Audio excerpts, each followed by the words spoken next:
معجزة ليستر سيتي دوري 2016، فوز اليونان بيورو 2004، وفوز ليل بالدوري الفرنسي موسم 2021. كل دي معجزات اشبه بالملاحم الروائية حصلت في الكورة وصدمت الكل. مش معروف بقى كان مخطط لها قبل حدوثها ولا كانت مجرد صدف عيشت اللعيبة دي في دور النجوم لوقت معين، واللعيبة دي عرفت تغتنم الفرصة وتتنجم فعلا وتحقق حاجة في الاخر. واحنا كمصريين كان قدامنا في الدوري المصري نسخ مرعبة كتيرة من اندية، والاندية دي كانت على بعد تحقيق معجزات زي دي، بس كان دايما في فصل ناقص في الرواية. فانا عمر كل في الكل، ودول 3 نسخ من فرق كانوا على وشك ان هم يحققوا معجزات جوه الدوري المصري.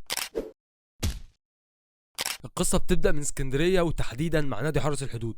الفرقة دي عملت حاجة في السنتين دول، أندية جماهيرية وتاريخية كبيرة بتصرف وتصعد وتهبط بقالها سنين عشان تعملها، بس محدش وصل لحاجة في الآخر. حرس الحدود فريق غلبان كده لسه صاعد في سيزون 2002 2003 ومسكوا حلمي طولان، ومحدش فاهم ايه ومين دول وجوم ازاي. بمنتهى الراحه حرس الحدود فنش خامس في اول سيزون وسابع في تاني سيزون، ومع مرور المواسم الحرس اثبت ان هو مش مجرد فريق دفاعي بيكسب بالدفاع والحكي ميكي زي باقي فرق الدوري وقتها، لا ده عادي مسك الزمالك في موسم 2005 2006 اداله 5 صايمه عادي، وصولا لموسم 2006 ده الموسم اللي بيمشي فيه حلمي طولان وبيمسك مكانه طارق العشري تدريب حرس الحدود. وعشان تعرف ان الموضوع ما كانش بالحب، طارق العشري كان مدرب مساعد مع حلمي طولان، وبين قوسين كبار فشخ برضه طارق العشري ده مدرب مانويل جوزيه نفسه شكر فيه بعد فتره المعايشه اللي قضاها معاه. كنت الفتره دي تسال مشجع للاهلي او مشجع للزمالك تروح تلعب برشلونه بيب جوارديولا وميسي، ولا تلعب الحرس في استاد الماكس الساعه 3 العصر وتدق، كنت هتلاقي اكيد المشجع ده بيحاول يتجنب ان هو ينطق اسم الفرقه اللي بتقف تتصور الصوره اللي بالجنب دي. هو ايه ده؟ لازم تبص برضو على ان دي اكتر فرقه الكابتن طارق العشري عمر فيها، وده لوحده انجاز تقريبا. كنت عادي قوي تلاقي الهرده مثلا نازل الملعب قصاد برايم ابو تريكه ولا شيكابالا ولا بركات وهو متاكد ان هو احسن منه، مفيش رهبه اطلاقا، وده على حسب كلام طارق العشري نفسه. طارق العشري كان بيلعب بخطه 4-4-2 فلات، بيضغط من نص الملعب، ولما بيقطع الكره في 3 ثواني باصتين تلاقي انفراد صريح بالجون. بسم الله. كاميني مارتن في حراسه المرمى، وقدامه سنتر باكات احمد عاصم FKA نيستا واحمد سعيد اوكا، اسلام الشاطر باك رايت ومحمد مكي باك ليفت، محمد حليم والهرده في نص الملعب، عبد السلام نجاح واحمد عيد عبد الملك وينجات، وفي خط الهجوم احمد عبد الغني واحمد حسن ملكي. وكان في ورقه رابحه لطارق العشري اسمها احمد سالم صافي، كان بيستعمله في اي حته في الملعب تقريبا. وطبعا مش محتاج اقول ان كل دول بيجتمعوا مع الشيخ علي فرج، اللي بعد ما اتحاد الكره طلع قرار غريب ان احنا مش هنلعب بحراس اجانب، هنيجي للحته دي كمان شويه، ظهر لنا هذا الشيخ وكان في فتره ما تروحش معاه بلينات، بلاش برضه. كاس مصر 2008 2009 المشوار ما كانش سهل. في دور ال16 الحرس قابل الاهلي بتاع مانويل جوزيه لسه واخد افريقيا ودوري، مصر كلها قالت الاهلي هيكسب سكور، بس الحرس طلع كسبان الاهلي 1-0 بهدف احمد عبد الغني. اللقطه دي كانت من اول اللقطات اللي خلت لعيبه الحرس تصدق ان البطوله بتاعتهم، وخصوصا ان الزمالك ما كانش في اقوى احواله وقتها، لغايه ما لعيبه الحرس كملوا للنهائي قابلوا انبي والماتش خلص 1-1، وفي ضربات الجزاء كاميني عمل اللي ما يتعملش والحرس كسب 4-1 وخد اول بطوله في تاريخه. ضيف على ده كاس السوبر 2009، الماتش ده كان تاكيد ان دي مش طفره، كانوا بيلعبوا الاهلي، وانا وبعد الحلقه دي اتفرجت على ملخص الماتش اكتشفت ان الدوري كان فيه كوره حلوه وقتها. الحرس كسب 2-0 باهداف احمد حسن مكي واحمد عبد الغني، عايز اقول ان ده كان بكل سهوله. ضيف عليهم اخر بطوله في الجيل الذهبي للحرس كاس مصر 2009 2010، وصلوا للنهائي تاني سنه على التوالي. كان مين في الوش؟ الاهلي تاني.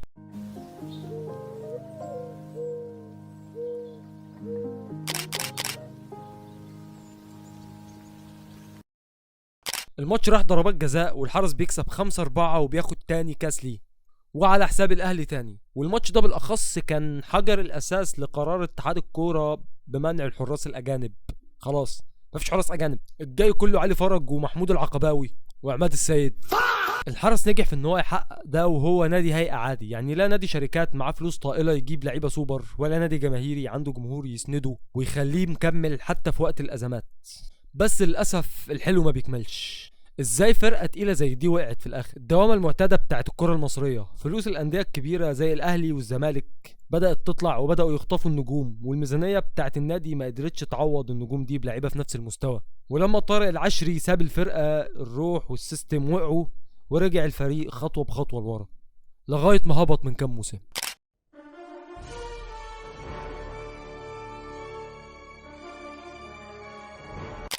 نطلع من استاد الماكس ونروح على فرقه لو حرس الحدود كان بيكسب بطولات فاتحاد الشرطه كان بينزل الملعب عشان يبضنك من الكوره. الفرقه دي كانت بعبع لاي فريق عايز يهاجم براحته او يدافع براحته او يلعب كوره عموما. تجربه اتحاد الشرطه مع الكابتن طلعت يوسف كانت قايمه على حاجه واحده بس، الالتزام. انا رجعت بيتي من النهارده. طلعت يوسف كان بيلعب بخدعه تكتيكيه. يا شوف انا وصل بيا الفوق لدرجه ان انا بقول الكلام ده على طلعت يوسف. خدعه تكتيكيه، طلعت خدعه تكتيكيه وطلعت يوسف في جمله واحده. بريمير هيقفل انا وبمنتج. والخدعه دي كانت تضييق المسافات بين خط الدفاع وخط النص لدرجه تخنق. انا بكلمك في مساحه ممكن توصل 10 او 15 متر بالكتير. هم 10 او 15 متر الفرقه كلها واقفه فيهم. اتحاد الشرطه كانوا بيسيبوا الكوره تماما. استحواذهم في ماتشات كتيره كان ما بيكملش 30%. خد الكوره اعمل 50 باصه، بس اهم حاجه كل ده بره ال 18 عشان الخصم يفضل يلف بالكوره حوالين نفسه، يزهق فيحس بالعجز فيقوم عامل باصه غلط او يشوط اي شوطه او مدافع يتاخر في الباص، وده بيودينا الكوره بتوصل لبوبا وفي الاغلب ما كانش بيضيع. وكان من ابرز اللعيبه زي ما انا لسه قايل لك مينيسو بوبا. الراجل ده كان معجزه يا جدعان. مهاجم نيجيري سريع وقوي، ما لعبش غير موسم او موسمين كويسين في حياته تقريبا وكانوا مع اتحاد الشرطه. الراجل ده قدر ياخد هداف الدوري سنه 2010 وهو جايب 14 هدف، والرقم ده قليل قوي بس بالنسبه للدوري المصري مقبول. تخيل انت فرقه بتدافع طول ال 90 دقيقه بيطلع منها هداف الدوري المصري كله. الرقم ده يثبت ان المرتده بتاعتهم كانت سم وبوبا ما كانش بيضيع تقريبا. احمد دودار وده تقريبا كان قائد خط الدفاع رغم ان هو ما كانش كبير وقتها، والغريب انه كان هداف. يعني في موسم 2011 حط 6 اهداف لوحده. تخيل 6 اهداف. مدافع بيشوط بلينات. الاعرف وينج في الدوري المصري دلوقتي بيشوط بلينات ومش حاطط غير 4. احمد دودار كان مسدد اول لضربات الجزاء، اعصابه كانت هاديه وكمدافع في المنظومه دي كان فوق الممتاز في دوره. محمد نجيب كان المدافع العاقل اللي بيعرف يقرا الملعب ويغطي ورا زمايله بذكاء من غير ما يعمل فاولات كتيره او يغلط كتير، وده اللي خلى الاهلي يشتريه وما حصلش حاجه. يعني هو من ساعه ما راح الاهلي بقى لاعب عادي. يعني انا فاكر ان ثنائيته هو سعد سمير دي كانت ثنائيه تقشعر لها الابدان بالضبط، والتوليفه دي مش هتكمل من غير المسمار بتاع نص الملعب.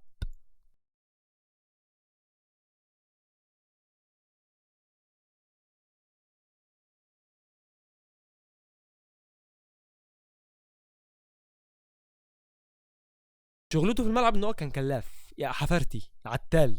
اظن انت فهمت واحده فيهم. كان بيحاول يكسر الريتم او اللعيبه، يخنق صناع اللعب حرفيا ويبقى بقدر الامكان، وده اللي خلاه ركيزه اساسيه في تشكيله طلعت يوسف. ضيف عليهم الموهبه الصاعده خالد قمر. غني في الكوره دي اهو، مش حافظ الاغنيه على طول. خالد قمر وضربه حره مباشره ومش حافظ اللحن كمان. لو جينا نبص على ارقامهم هنلاقي كام حاجه تدرس دفاعيا. في موسم 2009 2010 الدوري كان 30 جوله. اتحاد الشرطه دخل في مرماه 24 هدف، وده رقم كبير شويه بس مش كبير خالص بالنسبه لنادي زي اتحاد الشرطه وقتها. بمعدل اقل من هدف في كل ماتش. تخيل ان هم خلصوا الدوري في المركز الخامس ب 47 نقطه. الرقم ده بالنسبه لسجل اتحاد الشرطه رقم تاريخي. في موسم 2010 2011 الماسونيه اتدخلت وحصل استنساخ لموسم 2009 2010. لعبوا 30 ماتش جمعوا نفس ال 47 نقطة، بس المرة دي دخل فيهم 23 جول بس. الحنكة الدفاعية. اتعلم يا أليجري الكلب. وال 47 نقطة دول ضمنوا لهم ان هم يخشوا المربع الذهبي فوق أندية زي المصري وحرس الحدود والاتحاد السكندري. وبعد نهاية الموسم ده طلع الكابتن طلعت يوسف في تصريحات أقل ما يقال عنها ان هي تاريخية، كان بيدافع فيها عن فريقه باستماتة وبيأكد ان وجودهم في المربع الذهبي لمدة موسمين متتاليين كان بمجهود فني، مش لان الحكام بيخافوا او بيجاملوا جهاز الشرطه. طلعت يوسف كان شايف ان اتهامهم بالمجامله في ظلم كبير لعرق وتعب اللعيبه والجهاز الفني لحساب جهاز الشرطه. طلعت يوسف كان صريح وواقعي، اعترف ان الفريق هيواجه ايام سودة او موقف صعب لما الدوري يرجع. طيب ليه؟ بسبب حاله الاحتقان والغضب الجماهيري العام تجاه جهاز الشرطه في الوقت ده، خصوصا ان الوقت ده كان وقت ثوره. تحيا مصر. ورغم كده طلعت يوسف رحب بالتحدي ده عشان يثبت للكل ان الفريق بيكسب في الملعب مش بالسلطه ولا حاجه. لقطه هامشيه عن حادث حصل في الفتره دي برضه. كان في تحالف بين مجموعه من رؤساء الانديه والمعارضين لسمير زاهر رئيس اتحاد الكوره وقتها عشان يطيحوا بيه من مكانه، وكانوا بيخططوا لمظاهره عاشده بالالاف قدام مقر الجبلايه. وبحسب تقارير كتيره سمير زاهر عرف بالمخطط ده فقرر يضرب ضربته. راح اتفق مع قيادات روابط المشجعين المعروفين بالشغب تحديدا في انديه زي الاسماعيلي والاتحاد السكندري والمصري، وعشان يضمن ولائهم ويحبط المظاهرة ضده أغراهم بتأسيس رابطة مشجعي المنتخب، ووعدهم بمقر ثابت في اتحاد الكورة وسفريات وهدايا وامتيازات معاهم في كل ماتش للمنتخب بره مصر، وبكده حولهم من خطر بيهددوا لحرس شخصي لمجلسه. تحنيكنا كفاية، نرجع لموضوع الحلقة. طب ازاي فرقة زي دي وقعت؟ فرقة كويسة عمورة، عرفنا يعني أرجوك. نفس الفخ، فرقة ما فيش في ظهرها جمهور يسندها، ولما الأهلي والزمالك دخلوا بتقلهم فضوا الفرقة من النجوم. الزمالك خد ودار وخالد قمر ومعروف يوسف في ضربة واحدة، والأهلي كان واخد محمد نجيب قبلها. السيستم الدفاع اتضرب في مقتل والفرقة بدأت تقع. طلعت يوسف مشي لحد ما الفرقة نزلت درجة تانية مع الوقت واختفت من الأضواء.